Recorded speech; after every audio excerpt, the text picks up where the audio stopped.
Nigel Farage has just bet his entire political career on one by-election. He resigned as the Member of Parliament for Clacton, triggering a by-election that he now intends to fight himself. Farage says he's putting his future in the hands of the voters, arguing that they, not Westminster, should decide whether he deserves to remain in Parliament. But this isn't just a story about Clacton, because what happens over the next few weeks could have consequences for ReformUK across the country, including here in Worcestershire. Let's look at why. Whether you support Nigel Farage or can't stand him, one thing is undeniable. ReformUK is more than any other political party built around one individual. His popularity has fueled the party's rise. His profile dominates its campaigning. And for many voters, Nigel Farage is ReformUK. That's why this by-election matters, because for the first time in years, Farage has voluntarily put his own political authority on the ballot paper. There are really three possible outcomes. The first is the obvious one. Farage wins comfortably. If that happens, he'll argue the voters have renewed his mandate and rejected his critics. Politically, that's probably the result ReformUK wants. The second possibility is that Farage wins, but not by as much as expected. Maybe turnout is lower than anticipated. Maybe his majority is much smaller. Maybe the campaign becomes far more difficult than anyone's imagined.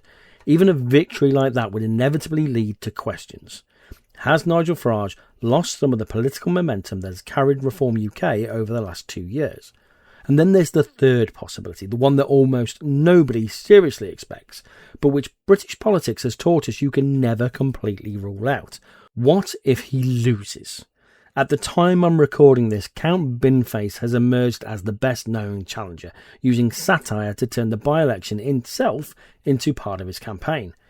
Is he likely to become the next MP for Clacton? Probably not. But if British politics has taught us anything over the last decade, it's that improbable isn't the same as impossible. And there is a swell of support behind Count Binface. If Nigel Farage were to lose a by-election that he chose to trigger himself to a man in a bin costume, it would be one of the biggest political shocks in modern British history. If you're enjoying this kind of political analysis that looks beyond the headlines and explains what national politics means here in Worcestershire and beyond, please consider subscribing. It really does help the channel grow, and it allows me to keep producing political analysis and holding those in power to account. Now, let's bring this back home. You might be wondering, what has any of this got to do with Worcestershire? Quite a lot, actually. Over the last few months, we've already seen that ReformUK in Worcestershire isn't the united movement it sometimes appears to be. We've seen Reform lose control of Worcestershire County Council. We've seen the fallout surrounding Alan Amos dominate local headlines.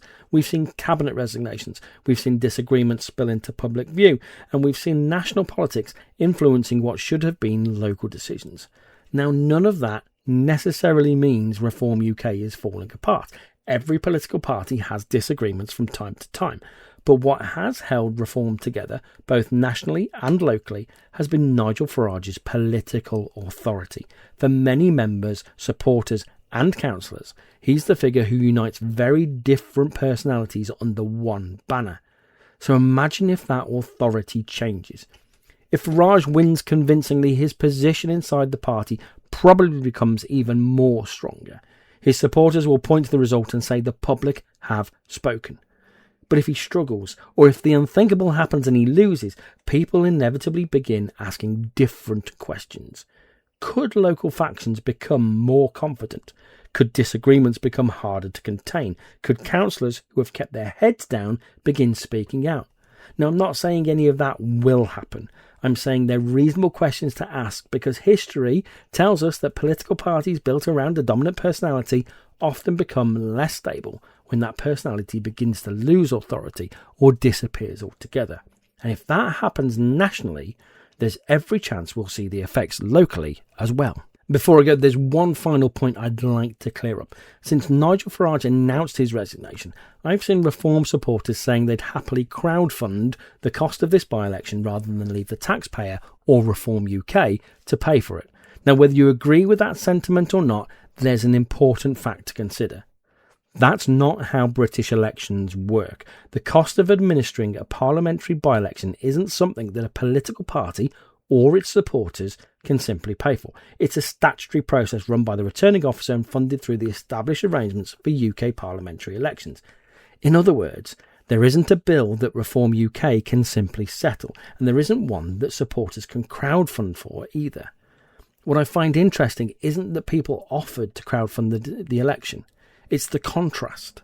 ReformUK has received millions of pounds in donations over the last 12 months, making it one of the best funded political parties in Britain. Yet despite that financial backing, some supporters were still willing to reach into their own pockets to cover the cost of an election, when the irony is that they couldn't. Those are the facts. What you make of that contrast is an entirely matter for you. Now, Nigel Farage has made this by-election about Nigel Farage. If he wins comfortably, he'll claim a renewed mandate. If he wins, but by less than expected, questions about his authority will continue. And if British politics delivers another one of those moments that nobody thought possible, the consequences won't stop in Clacton. They'll be felt inside ReformUK organisations across the country, including here in Worcestershire. Because when a political movement becomes closely identified with one individual, whatever happens to that individual can change everything. But what do you think? Will Farage emerge stronger? Will he emerge weaker? Or are we all just underestimating just how unpredictable British politics can be? And do you support Count Binface? Let me know your thoughts in the comments below, and if you've enjoyed this video, please give it a like, subscribe if you haven't already, and I'll see you in the next one.